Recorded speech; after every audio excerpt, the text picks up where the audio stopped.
Hey mamas, or soon to be mamas. I am so excited to drop in with you and just talk a little bit about my birth story.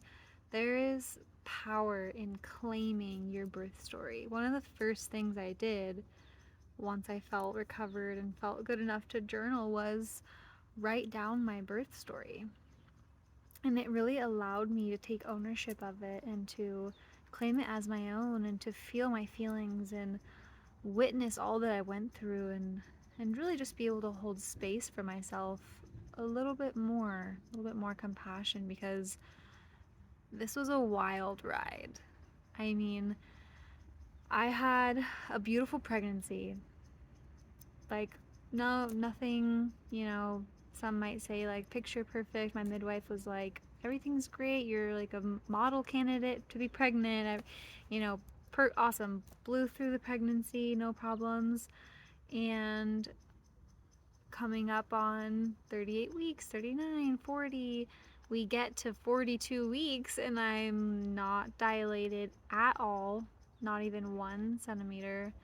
No signs of labor or anything coming along. And my midwife was a nurse midwife, and so she could only assist me up until 42 weeks, which being my first pregnancy, I didn't know what to look into and what to be aware of. And so I had this whole vision of I was going to give birth at home, I was going to have a water birth. I bought all the stuff for it. I was going to have two midwives and it was going to be a beautiful thing. And then I come up on 42 weeks and no signs of birth coming anytime soon. And my midwife is like, well, we kind of have to consider all of our options right now because I can only help you. I think maybe it was the middle of 41 weeks because she was like, we have about a week left that I can like legally help you. And I was like, oh, geez. So I remember our appointment where she was like, you can try, to do the medically induce, or you can do what you can to naturally induce. And of course, I wanted to have my home birth. The hospital was like terrifying to me. It was my worst case scenario. Like, if I'm gonna die, I'll go to the hospital like in labor, but I want nothing to do with the hospital. All these horror stories, like just feeling like another patient. Like, I really wanted, have the whole beautiful experience of a home water birth. I had watched hundreds of home water birth videos, so excited, preparing the space, all the things. So I go into a little bit of a panic and I'm like, okay, well, I gotta do everything I can to make sure I have this baby at home. And so I go and get acupuncture to be induced. I do the blue and black cohosh. I drink a castor oil milkshake kind of thing that was terrible. And it actually caused me to have really intense cramping. Like, honestly, I don't want to say like worse than actual birthing cramps, but it was bad. Drinking castor oil to be induced, and it didn't do anything. I wasn't any more dilated, and I was in excruciating pain, and it was terrible. I honestly wish I would have never done it, but I was trying to do everything I could. Making lots of love, um, you know, the nipple stimulation, all the things to help induce labor naturally. So I go back after like spending a week every day of doing all these things to induce and to open myself up. Nope, not 1 centimeter dilated. And I'm starting to feel really discouraged and a little bit stressed out. I'm like, well, what's gonna happen now? Like, the baby's not coming. Like, I've had this amazing pregnancy this whole time. Why is the baby not coming? Why does it not want to be born? And so it comes up, to the days where my midwife was like, well, you're 42 weeks now. You kind of have to make a choice. Like, do we wait a couple more days and see if the baby comes naturally? But, being overdue, And I do that because it's an estimate, you know? It really, now going through this experience, it kind of triggers me when they set dates and when they tell you like you're going to give birth at this day, and if you don't and you're late and this and this and this, and it's like, it's just, to me it's not right. It's like the body has its own flow, and who are we to put a timetable on it, you know? So anyways, I'm 42 weeks, so she thinks, and you know, she told me like it's time to really consider the fact that we either wait, try and give birth at home, and possibly risk needing to be transferred to the hospital in case, you know, because I was 42 weeks, and who knows what could happen if you're overdue, you know? And so it was either that or it was go check yourself in to the hospital and be medically induced and get comfortable and be there and like set the whole scene. And I remember just bursting into tears at the fact that like this was my reality. Like, these are my options. I either try and give birth at home, I just hope the baby will come in the next 3 days because that was like her window to be able to help me, or go to the hospital. And then there's a part of me that, you know, I was crying. It was terrible news for me. I felt so overwhelmed, so stressed to have to accept the idea of needing to go to the hospital, which was like my worst fear. And um, I literally started looking up free births. I'm like, screw it. I don't need a midwife. I don't need to go to the doctor. Women have been doing this for hundreds of years. I'm going to give birth to this baby at home, just me and my partner.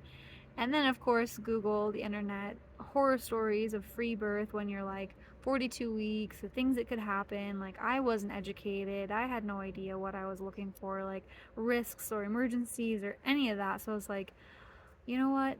It was deep medicine for me. It was deep, deep medicine for me to step back and be like, it's not about me anymore. It's about this baby coming into the world safe, and for me to be safe, and for the whole experience. Like, why put myself and my baby at risk because I want a home birth so bad, you know? And I was like, okay, well, when I look at my options, because I'm not even 1 centimeter dilated, I didn't feel intuitively that I was going to give birth the next 3 days. So, you know, I talked to my partner about it, and we decided that for my comfortability and for the safety of the baby, I felt like I was making the best decision for us to go to the hospital and check in and get cozy and be medically induced. And this was really, really hard for me to come to terms with. Like, I had to grieve this. I was crying and stressed out, and then I was like, am I making it worse for my baby because I'm so upset, I'm so stressed, I'm so anxious to go to the hospital and to be medically induced? Like, what does that mean? What does that look like? Where am I going? Don't have a doctor. And like, it was October 2021, so COVID was still pretty potent, and I couldn't bring my midwife. Only my partner could come into the room with me, and they were wanting us to wear masks, and I was just like, oh, it was not the vibe I was hoping for. You know, for 9 months, you have this dream birth that and this experience that you're gonna have, and then all of a sudden it's ripped from you the last like week of your pregnancy, and you're just like, what? So, you know, we go to the hospital and we check in. Well, me and my partner went and had a big juicy burger, had a really nice like last meal kind of thing before we dive into this whole experience. So um, we go and have a nice dinner and go check into the hospital, and luckily it was like a birthing suite, so it really just felt like a kind of like a nice hotel room where it was like it looked really cozy, more like a house than a hospital room, which I really appreciated. And yes, I brought my prayer flags with my affirmations. I brought my essential oil diffuser. I brought my crystals. I brought fairy lights, my pillow, my blanket, my heating pad. Um, I brought it all because I'm like, well, you know, looking at adversity and your circumstances, like, are you gonna let it rule you or are you gonna rule it? And I was like, I'm gonna make this the best birthing experience I can possibly make it with the circumstances I have. So I moved in pretty much, and it felt really good, and it felt better to have all those things, and it was nice. So once we checked in, they do the whole thing, the hospital thing, and we talk to the doctor, and they give me some Cervidil, that this is the first step, medically induced. So Cervidil goes in, 4 hours later, they check, not 1 centimeter dilated. Okay, put another Cervidil in. 4 hours later, they check, not 1 centimeter dilated. One more time, they put Cervidil in, they check 4 hours later, I'm still not dilated, not 1 centimeter. And at this point, I just burst into tears. I'm like, what is happening? What? Like, why is my body not opening? Like, I was just, felt really defeated, felt really confused and sad and frustrated. Like, I'm like, come on, like, let's just have this baby. And so after, oh no, it was the misoprostol. I have my journal here that I was, so we did the misoprostol, which is a type of inducement medicine, every 4 hours, and the first three didn't do anything. Hearing that I hadn't dilated after 12 hours was really discouraging. And I felt like I caused this. I felt like all my attachment to the home birth, my stress and anxiety of being in the hospital, like, closed my womb up. And then I felt really guilty and shameful, and it was like all these emotions I'm moving through while just trying to give birth to my baby. It was just like, what the heck? And my pregnancy was so amazing. I loved being pregnant. Everything about it was just awesome. And for now, the birth, like, isn't happening. I'm like, it was just very confusing. So after 3 misoprostol inserts, nothing happening, we switched to Cervidil, and I was just praying that this would work because I did not want Pitocin. Pitocin is a synthetic oxytocin, which basically forces contractions. And it's crazy because 3 different nurses that were like, oh, I hope you don't have to have Pitocin. Like, that was the worst thing for me and so painful and all this stuff. And I'm like, great, thanks, guys. Thanks. And luckily, after we did the Cervidil, I started having contractions, natural contractions. And it was nonstop. And my cervix, let's see, it wasn't dilating much, but it was thinning, and the baby's head was low. And I think I remember saying I went from 0 to 2 centimeters in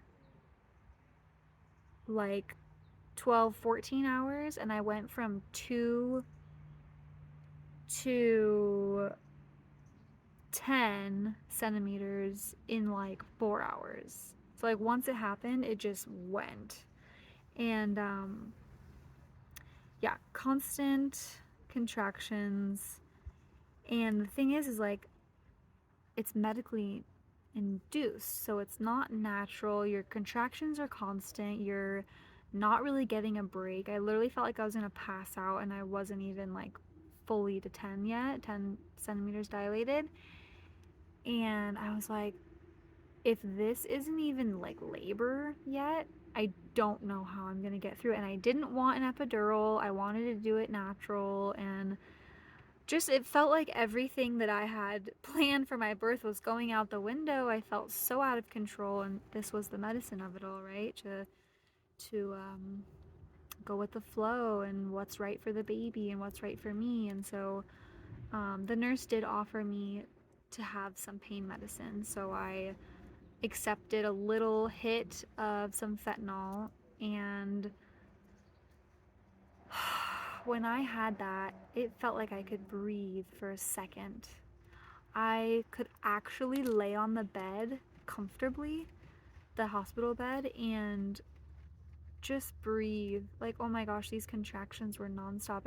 It wasn't natural. It's not normal to be constantly contracting. And right when I laid down and was relaxed, I heard a pop.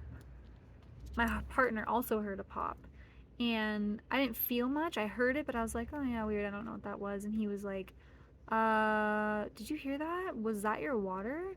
Did your water just break? And I'm like, I don't know. So he called the nurse, and she's like, oh, your water broke. So luckily, like, it was in that space of relaxation and giving my body a moment where my body could say, okay, now let's move into this next transition. And my water broke. And then that's when shit got real. And, ooh, baby, when your water breaks, next level, like, whoa. I spent the next 2 hours in the shower with hot water on my back, because that was the only way I could manage. I couldn't sit in the hospital bed. I couldn't lay down. I couldn't do anything that felt good except be in the water, in the hot water. And my sweet partner, it was like 2 in the morning. I think it was from midnight until 2 in the morning. He was just trying to stay awake, pouring the water on my back. It was so sweet. And let's see what my journal says. Of course, like, I can remember it pretty clearly, but it's always nice to refer to my notes. Yeah.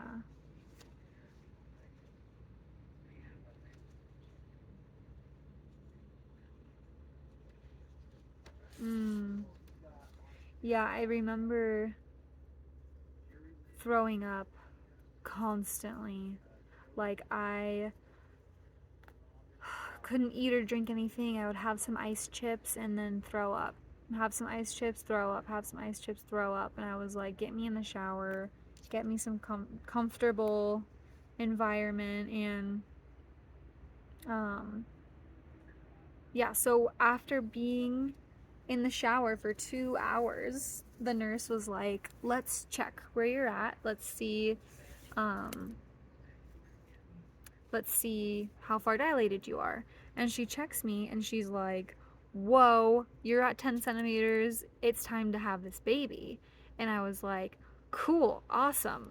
And also, it took me probably like 10 minutes to even be able to sit back on the bed comfortably for her to even check. Like, I was just in so much discomfort, so much pain, that I was like, you just have to wait. You have to give me time to be able to sit back and let you check my cervix. And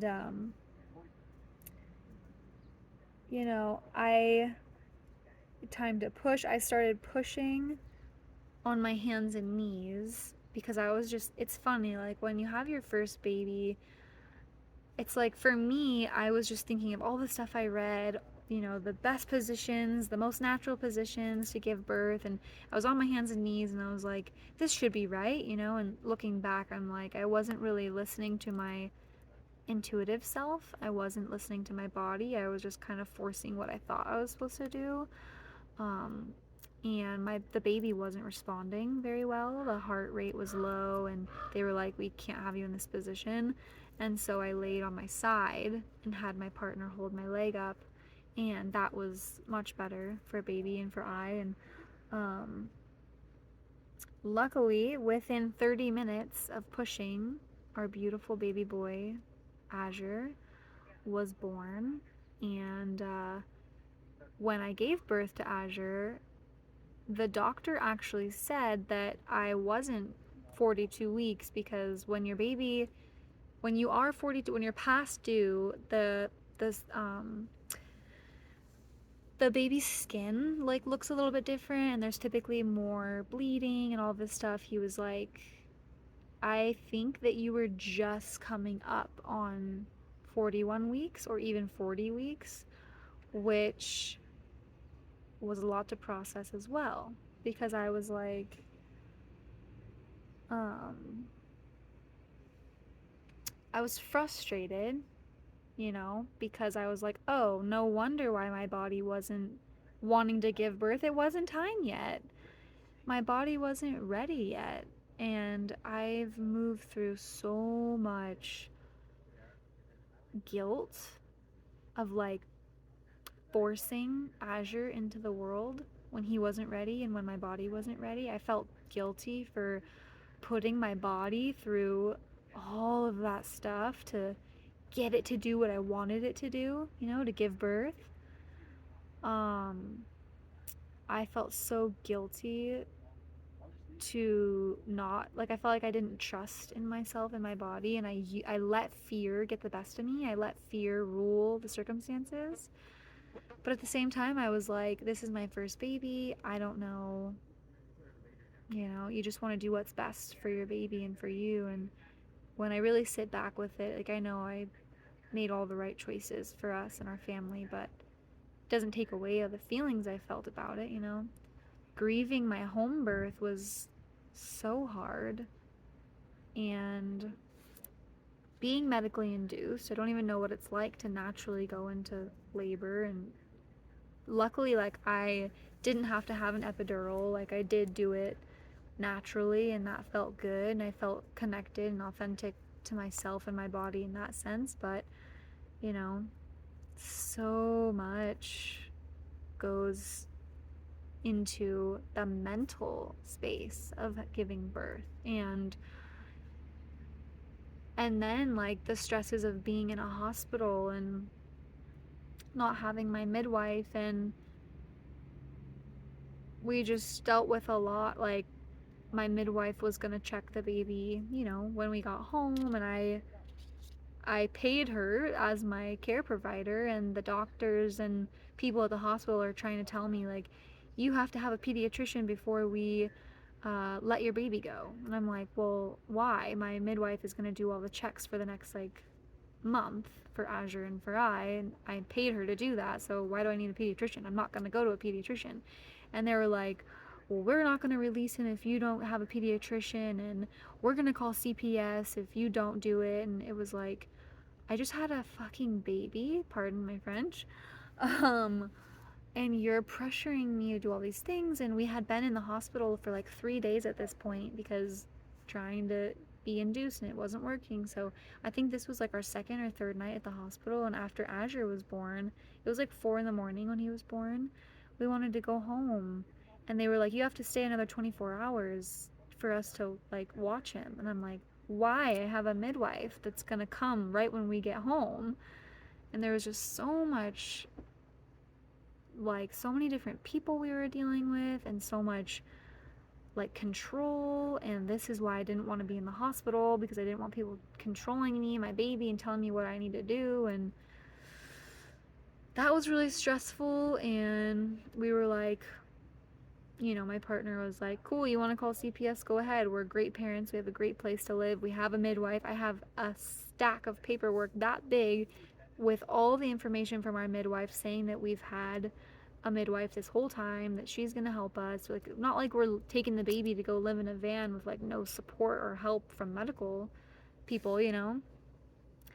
So then this guy comes in. He's like, oh, I work for CPS. They're saying that they're going to file a report if you try and, because I called my midwife and she was like, you need to just sign the paper that says we're going to leave under medical, um, like, what is it? I can't remember exactly what it's called right now, but it's basically saying like, I know you're suggesting this, but I'm going to leave anyways. And you sign a paper that says like, I acknowledge that we're going to leave. And she told me to do that. And then when we told them we were going to sign that, they're like, we're calling CPS. And I was like, oh my gosh. So the guy comes in, he's like, you're not a typical family I would be dealing with. Like, obviously, this is a really weird situation, and I don't want to, like, have to do this with you guys to, like, file a report and go through all that. Like, do you think you could just stay for the 24 hours so we don't have to go through all this? You don't have to go through all this. And as frustrating as it was, we ended up just staying because I was like, I really don't want to deal with this. I don't want to, like, whatever. If they want us to stay 24 hours, cool, we'll do it. So we did, and there was some weird tension between us and the nurses, and because they were so pushy, and it was just weird, but you know, a lot of reflections, a lot of growth, a lot of learning, a lot of strengthening relationships with, between my partner and I, and how we communicate with each other and with the medical staff, and having all these different OBGYNs helping me because their shifts change and the nurses' shifts change, and yeah, just a lot. I do want to have another baby, and when that time comes, a lot will change. A lot.